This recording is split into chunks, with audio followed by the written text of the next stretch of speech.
అక్క, same dress మరి నేను వేసుకుంటే అస్సలు బాలేదు కదా! ఆ అమ్మాయికి చూడవే ఎంత బావుంది కదా! అసలు సేమ్ డ్రెస్ ఒకళ్ళకేమో చాలా బావుంటుంది. ఒకళ్ళకేమో అస్సలు బాగోదు. అసలు రీజన్ ఏంటో నాకైతే అర్థం కాదు. Hello! Hello!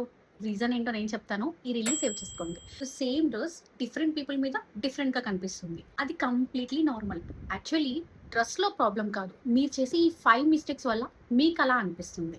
Mistake number 1, body type. మీ బాడీ టైప్ తెలియకుండా ఏ డ్రెస్ పడితే ఆ డ్రెస్ చూస్ చేసుకొని వేసుకుంటే అది మీకు అస్సలు ఫిట్ అవ్వదు.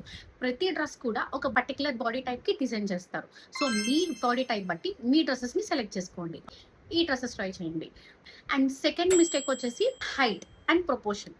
మీరు షార్ట్ హైట్ ఉంటే కనుక vertical stripes and high waist ఉన్న డ్రెస్సెస్ని సెలెక్ట్ చేసుకోండి. ఒకవేళ మీరు హైట్ ఎక్కువ ఉంటే ఏ డ్రెస్ వేసుకున్నా అది మంచిగా ఉంటుంది. అండ్ మెయిన్లీ మీ డ్రెస్ లెంత్ అనేది మీ హైట్ బేస్ చేసుకుని చూస్ చేసుకోండి. అండ్ థర్డ్ వన్ వచ్చేసి colour palette. Same red colour dress face ని బ్రైట్ చేస్తుంది, ఇంకోళ్ళ ఫేస్ ని డల్ చేస్తుంది. Because every person has a undertone. So కొంతమందికి వార్మ్ అండర్ టోన్ ఉంటుంది, వాళ్ళకి వార్మ్ కలర్ సెట్ అవుతాయి. అండ్ కొంతమందికి కూల్ అండర్ టోన్ ఉంటుంది, వాళ్ళకి కూల్ టోన్ సెట్ అవుతాయి. అండ్ కొంతమందికి న్యూట్రల్ అండర్ టోన్ ఉంటుంది, రెండిట్లో ఏవైనా సెట్ అవుతాయి. సో ఈసారి డ్రెస్ సెలెక్ట్ చేసుకున్నప్పుడు దాని కలర్ వచ్చేసి మీ అండర్ టోన్ బేస్ చేసుకుని సెలెక్ట్ చేసుకోండి. అండ్ ఫోర్త్ వన్ వచ్చేసి ఫిట్.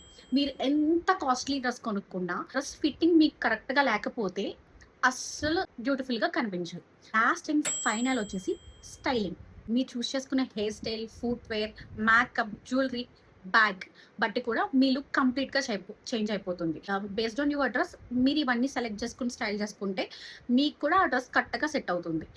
నెక్స్ట్ టైం మీరు ఈ డ్రెస్ నాకు సెట్ అవ్వలేదు అనకుండా ఈ 5 పాయింట్స్ ని చెక్ చేసుకుని డ్రెస్ ని సెలెక్ట్ చేసుకోండి.